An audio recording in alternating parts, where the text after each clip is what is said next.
Waaqayyo nama lafa irratti uumuu isaatti gaabbee garaan isaas gaddisiifamee sababni guddaan gadda kanaa maali? A. Lafti duwwaa ta'uu ishee. B. Cubbuun namoota Sodoom. C. Jal'ina yookiin cubbuu namoota baay'achuu isaa. D. Cubbuu namoota Baabiloon. Gaaffii 26ffaa. Waaqayyo nama lafa irratti uumuu isaatti gaabbee garaan isaas gaddisiifame. Sababni guddaan gadda kanaa maali? A. Lafti duwwaa ta'uu ishee. B. Cubbuu namoota Sodoom. C. Jal'ina yookiin cubbuu namoota baay'achuu isaa. D. Cubbuu namoota Baabiloon. Gaaffii 27ffaa. Waaqayyo sanyii Abrahaam hundi akka dhagna qabataniif yommuu ajaju mallattoon kakuu kun guyyaa meeqatti raawwatame? A. Guyyaa 8ffaa. B. Guyyaa 7ffaa. C. Guyyaa 1ffaa. D. Guyyaa 30ffaa. Gaaffii 27ffaa.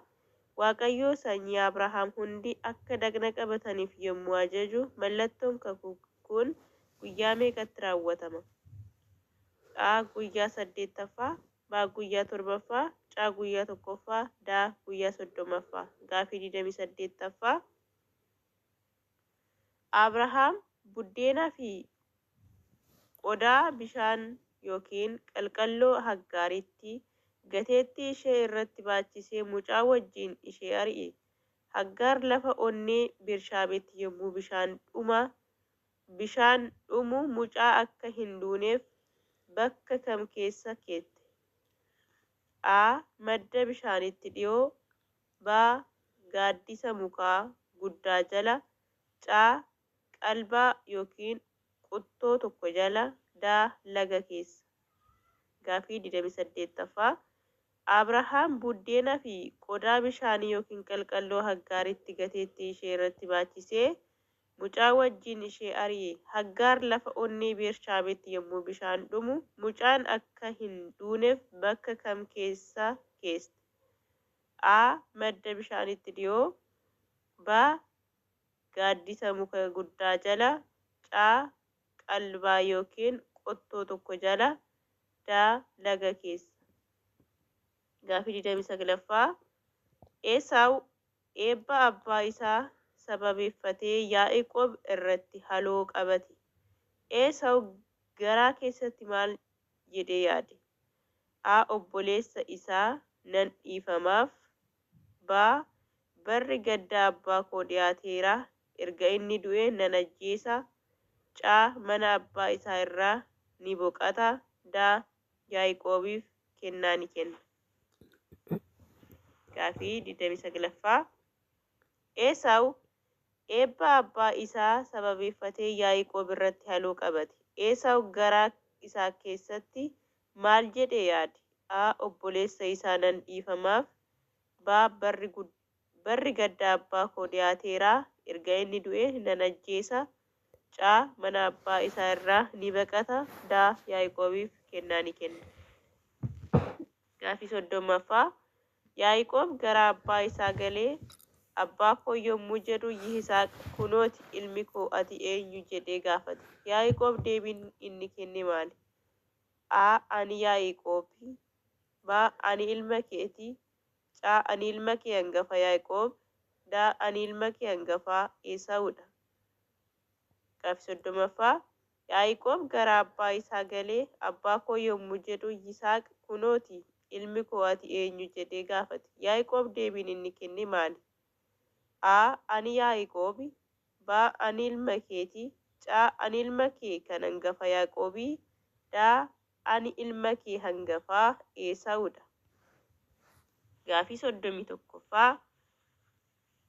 Waaqayyo Abrahaamiin ani gaachana keeti gatiin kees guddaadha erga jedheen booda yaaddoon Abrahaam inni guddaan maal ture? A. Lafa dhabuu. C. Hojjetaa dhabuu. B. Hojjetaa dhabuu. C. Qabeenya dhabuu. D. Dhalataa yookiin ilma dhabuu. Gaaffii 31ffaa. Waaqayyo Abrahaamiin ani gaachana keeti gatiin kees guddaadha erga jedheen booda yaaddoon Abrahaam inni guddaan maal ture? A. Lafa dhabuu. B. Hojjetaa dhabuu. C. Qabeenya dhabuu. D. Dhalataa yookiin ilma dhabuu. Gaaffii 32ffaa. Qaayeen fuula Waaqayyoo duraa erga ba'ee booda magaalaa ijaari. Maqaa magaalaa sana eenyuun moggaase? A. Maqaa Heenookiin. B. Maqaa Qaayeniin. C. Maqaa haadha manaa isaatiin. D. Maqaa biyya Noodiin. Gaaffii 32ffaa. Qaayeen fuula Waaqayyoo duraa erga ba'ee booda magaalaa ijaari. Maqaa magaalaa sanaa eenyuun moggaase? A. Maqaa Heenookiin. B. Maqaa Qaayeniin. C. Maqaa haadha manaa isaatiin. D. Maqaa biyya Noodiin. Gaaffii 33ffaa. Nooh wayiniitti machaa'ee dunkaana isaa keessa qullaa isaa yommuu ciisu qullaa abbaa isaa argee obboloota isaatti kan hime eenyu? A. Seem. B. Yaafet. C. Kaam. D. Nooh yookiin mataa isaa. Gaaffii 33ffaa. Nooh wayiniitti machaa'ee dunkaana isaa keessa qullaa isaa yommuu ciisu qullaa abbaa isaa argee obboloota isaatti kan hime eenyu? A. Seem. B. Yaafet. C. Kaam. D. Nooh yookiin mataa isaa. Gaaffii 34ffaa. Mootichi Saaleem Melkiiseedeq buddeenaa fi wayinii fidee dhufe. Inni luba Waaqaa raarraa ture. Melkiiseedeq Abrahaamin erga eebbisee booda Abrahaam maal kenneef? A. Kennaa. B. 10 keessaa tokko Atarriyaatti. C. Boojuu waraana walakkaa. D. Galata qofa. Gaaffii 34ffaa. Mootichi Saaleem Melkiiseedeq buddeenaa fi wayinii fidee dhufe. Inni luba Waaqaa raarraa ture. Melkiiseedeq Abrahaamin erga eebbisee booda Abrahaam maal kenneef? A. Kennaa. B. 10 keessaa tokko Atarriyaatti. C. Boojuu waraana walakkaa. D. Galata qofa. Gaaffii 35ffaa. Bishaan badiisaa booda lafti hundi afaan tokko qabdi ture. Namoonni gara bahaa yommuu deeman dirree biyya Sinooritti argatan achi ta'an. Kaayyoon isaanii inni guddaan maal ture? A. Waaqayyoon waaqeffachuu. B. Jireenya nagaa jiraachuu. C. Maqaa isaanii waamsisuu yookiin beeksisuu. D. Qabeenya kuufachuu. Gaaffii 35ffaa. Bishaan badiisaa booda lafti hundi afaan tokko qabdi ture. Namoonni gara bahaa yommuu deeman dirree biyya Sinooritti argatan. Achi ta'an kaayyoon isaanii inni guddaan maal ture? A. Waaqayyoon waaqeffachuu. B. Jireenya nagaa jiraachuu. C. Maqaa isaanii waamsisuu yookiin beeksisuu. D. Qabeenya kuufachuu. Gaaffii 36ffaa. Waaqayyo nama bifa keenyan akka fakkaatti keenyatti haa uumnu erga jedhee booda aangoon bifa kanaan kenne guyyaa meeqaffaa irratti ture? A. Guyyaa 3ffaa. B. Guyyaa 7ffaa. C. Guyyaa 5ffaa. D. Guyyaa 6ffaa. Gaaffii 36ffaa. Waaqayyo nama bifa keenyan akka fakkaatti keenyatti haa uumnu erga jedhee booda aangoon bifa kanaan kenne guyyaa meeqaffaa irratti ture? A. Guyyaa 3ffaa. B. Guyyaa 7ffaa. C. Guyyaa 5ffaa. D. Guyyaa 6ffaa. Gaaffii 37ffaa. Boofni bineensota hunda caalaa kaayyoo hamaan akka qabu erga ibsamee booda soba inni dubartii sanaan jedhe maali?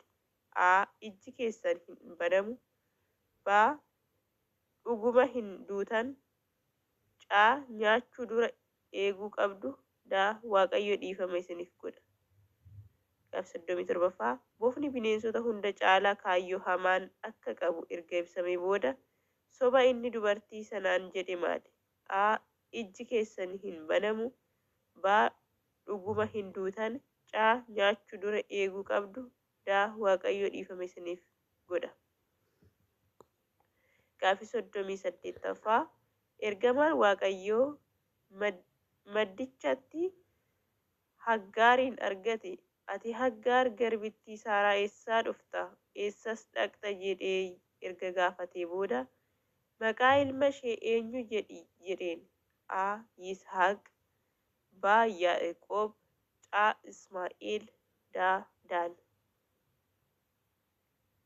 Gaaffii 38ffaa ergamaan Waaqayyoo maddichatti Haggaariin argate. Ati Haggaar garbittii Saaraa eessaa dhufta? Eessas dhaqxa? jedhee erga gaafatee booda maqaa ilma ishee eenyu jedhi jedheen. A. Yisaaq, B. Yaaqoob, C. Ismaa'eel, D. Daan. Gaaffii 39ffaa Yaaqoob Beetelitti iddoo aarsaa ijaare. Maqaa iddoo sanaas El Beetel jedhee waame. Kun kan ta'e Waaqayyo bakka kamitti waan itti mul'ateef ture? A. Kaaraanitti, B. Sukootitti, C. Phenuu'eelitti, D. Loozitti. Gaaffii 39ffaa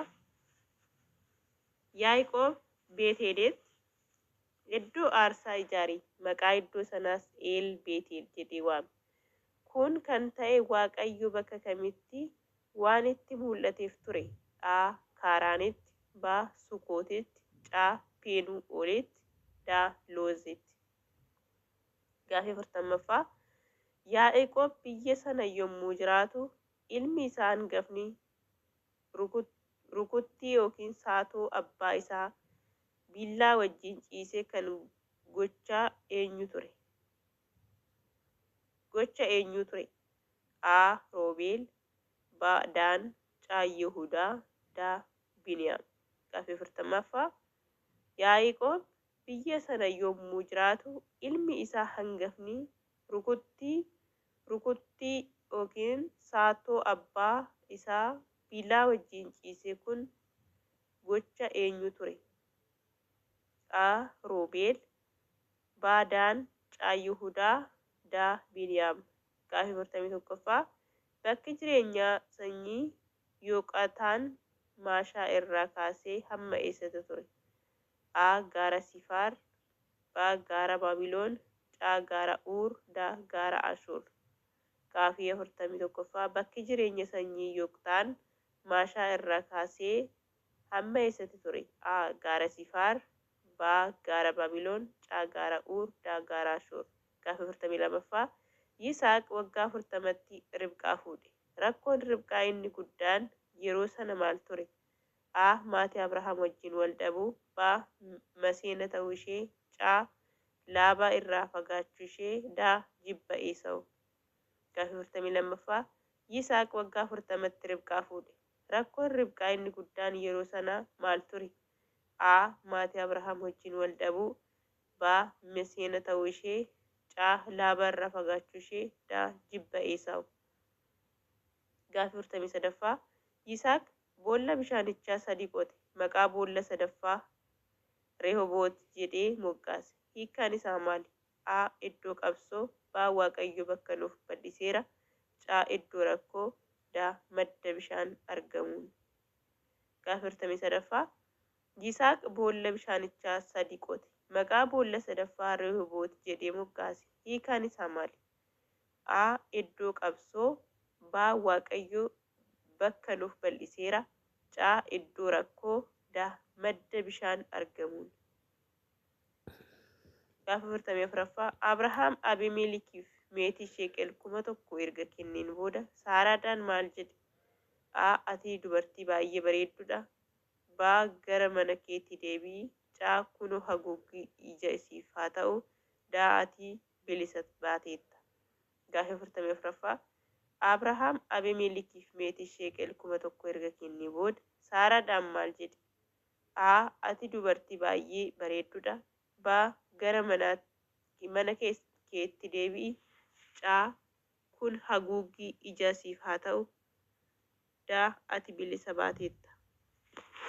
Gaaffii 45ffaa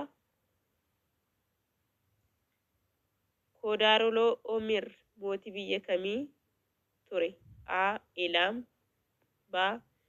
Senaa'oor, C. Elaasaar, D. gooyim yookiin awaam. Gaafii 45ffaa Koodiraalo'omer mootii biyya kamii ture? A. Eelaam, B. Sinaa'or, C. Eelaasaar, D. Gooyim yookiin Awwaam. Gaafii 46ffaa Sululli Sidiim maal qaba ture? A. Madda bishaanii, B. Boolla haddee yookiin siftii, C. Muka harbuu, D. Tulluu dhagaa. Gaafii 46ffaa Sululli Sidiim maal qaba ture? A. Madda bishaanii, B. Boolla haddee yookiin siftii, C. Muka harbuu, D. Tuulaa dhagaa. Gaafii 47ffaa Heenook Metusaalaa erga dhalchee booda adeemsa isaa Waaqayyo wajjin waan godheef maaltu ta'e? A. Du'e, B. Waaqayyo isa fudhate yookiin hin argamne, C. Sababa guddaa ta'e, D. Biyya biraa dhabe. Gaafii 47ffaa Heenook Metusaalaa erga dhalchee booda adeemsa isaa Waaqayyo wajjin waan godheef maaltu ta'e? A. Du'e, B. Waaqayyo isa fudhate yookiin hin argamne, C. Sababa guddaa ta'e, D. Biyya biraa dhaqe. Gaafii 48ffaa Laameek Noohin erga dhalchee booda waggaa meeqa jiraate? A. Waggaa 182, B. Waggaa 565, C. Waggaa 595 yookiin 747 akka kakuu moofaa hiika biroof. D. Waggaa 600. Gaafii 48ffaa Laameek Noohin erga dhalchee booda waggaa meeqa jiraate? A. Waggaa 182, B. Waggaa 565, C. Waggaa 595 yookiin 747 akka kakuu moofaa hiikaa biroof. D. Waggaa 600. Gaafii 49ffaa Addaamii fi haati manaa isaa sagalee Waaqayyoo dhaga'anii muka gannataa keessaa yoom dhokatan? A. Yommuu biiftuu baatu, B. Guyyaa sa'aatii saafaa, C. Yommuu ifti ba'u, D. Yommuu qilleensi galgalaa qabbanaa'u. Gaafii 49ffaa Addaamii fi haati manaa isaa sagalee Waaqayyoo dhaga'anii muka gannataa keessa yommuu dhokatan yoom dhokatan? A. Yommuu biiftuun baatu, B. Guyyaa sa'aatii saafaa, C. Yommuu ifti ba'u, D. Yommuu qilleensi galgalaa qabbanaa'u. Gaafii 50ffaa fi isa dhumaa Waaqayyo Yaafeetiin haa bal'isu erga jedhee booda Yaafeet dunkaana eenyu keessaa jiraatu jedhe? A. Dunkaana Kaam, B. Dunkaana Seem, C. Dunkaana Nohii, D. Dunkaana Kena'aan. Gaafii 50ffaa Waaqayyo Yaafeetiin haa bal'isu erga jedhee booda Yaafeet dunkaana eenyu keessaa haa jiraatu jedhe? A. Dunkaana Kaam, B. Dunkaana Seem, C. Dunkaana Nohii, D. Dunkaana Kena'aan.